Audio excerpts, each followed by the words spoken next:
Hello everyone, I am here to discuss the most important current affairs of today from UPSC perspective. Today's articles have been taken from The Hindu, The Indian Express, and the Press Information Bureau. So without a further ado, let's begin.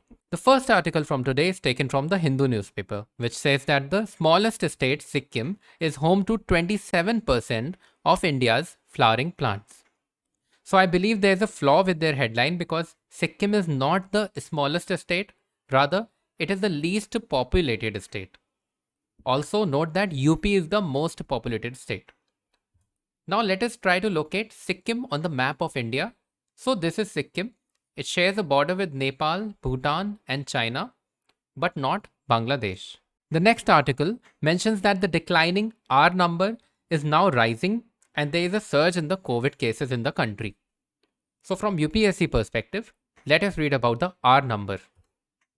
So R number, or the reproductive number, which is also called the basic reproductive ratio or is also known as the R naught, it tells the average number of people who will catch the disease from one contagious person. The larger the number, the more contagious is the disease caused by the virus and the faster it will spread in the community. It is as simple as that. The R naught can be viewed as the product of three numbers. So make a note of this. The number of days an infected person remains infectious, the number of susceptible persons available to infect, and the chance that a susceptible person gets infected. Our next article today is from the economy section. It talks about the recently concluded G20 meet and that it had formulated a plan for a global minimum tax. So now let us read about global minimum tax and also the base erosion and profit shifting and the double tax avoidance agreement, which are very relevant to the UPSC prelims paper. So what is a global minimum tax? It is the minimum tax, minimum corporate tax that the G20, OECD and the G7 countries will now levy on the multinational companies. Actually, what was happening is that the multinational companies were having their headquarters in places where the tax was the lowest, so that the company ends up paying lesser tax. What it was causing is that the smaller countries like Ireland were at an advantage, but the bigger countries were losing out on their tax revenues. So the G7 countries announced a minimum 15% tax on all multinational companies, irrespective of whichever place they are, so that the advantage of country shifting does not remain. Also, the G20 and the OECD nations have also joined them. Now let us read about the base erosion and profit shifting. So I'll break the term into two. Base erosion means the tax base is eroded, that is the effective population that pays the tax or the effective sources of tax for the country will be eroded, and the profit will be shifted to a country which is either a tax haven or a country with a lower tax than the origin country. So base erosion and profit shifting refers to tax avoidance strategies that exploit the gaps and mismatches in tax rules to artificially shift profits to lower no tax locations.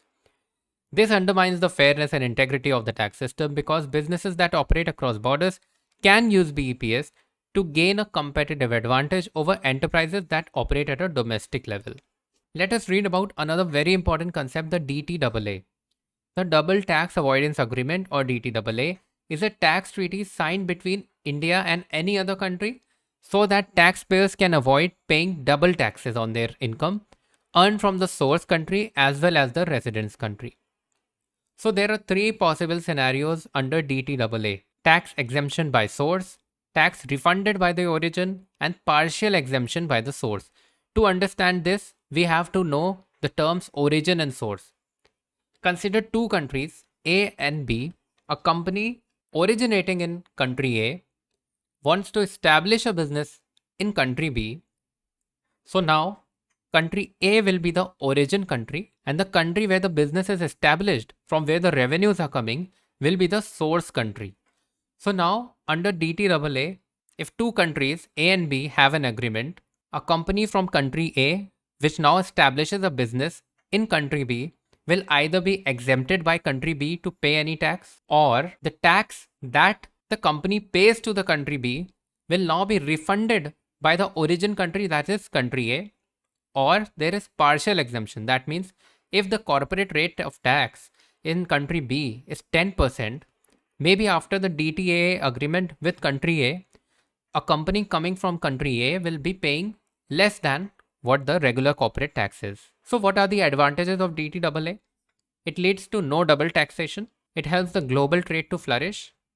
Also, it promotes bilateral investment. Now, this is a very important term, treaty shopping. So what is that? Again, consider country A and country B. These two countries now have a DTAA agreement. Let's assume that. Now there is a country C which does not have an agreement with country B. So now in order to establish its business in country B, it will take the route of country A because country A has a DTAA or direct tax avoidance agreement with the country B. So this practice is known as treaty shopping. The next news is from PIB. It said that the APEDA has now exported Fazil mango variety from Malda to Bahrain. We'll take a note of the mango varieties which have been GI tagged and the place of origin. So Fazil, Lachman Bhog, Khiraspati, Langda, Amrapali and Chausa. They are from West Bengal. Zardalu from Bihar, Banganpalli from Andhra Pradesh and Dashehri from UP. It is very important to remember the variety of mango or variety of any other kind of food items which are having a GI tag. This next question is a current affair in the form of a question. So Avicennia marina is a species of which of the following? UPSC is known to be asking what species is this. They'll name the species and then ask you what species is that, which animal kingdom that is belong to. So you have to remember that. So Avicennia marina. Now you can try to guess it. When you see the word avi, you can think of a bird because avian species, but you will be wrong. It has nothing to do with a bird. So pelican is ruled out. Then you see marina. So from marine, you will try to relate it to water. Now turtle can also swim in water. Fishes live in water and mangroves are near the water bodies also. Which one of this will be correct? So guesswork will most probably give you a wrong answer. The correct answer is mangroves. So let us read about mangroves. This article has actually been taken from the Press Information Bureau. Mangroves are a unique group of species found in marshy intertidal estuary regions. Estuary is where a river meets the sea. It is a very fertile region and survive a high degree of salinity through several adaptive mechanisms. Mangroves are important resources for the coastal region and are of great ecological and economic value. They form a link between the marine and terrestrial ecosystems. So they form a link between the ecosystem existing in the water bodies and the terrestrial ecosystems. So places which are at the boundary of two ecosystems are known as ecotone. So remember this concept. Ecotone is a place which is at the boundary of two ecosystems. So mangrove is an example of ecotone also. They protect the shorelines. They provide habitat for a diverse array of terrestrial organisms. It is very important to note that in the ecotone, the biodiversity is higher than the adjacent ecosystems. Avicennia marina is one of the most prominent mangrove species found in all mangrove formations in India.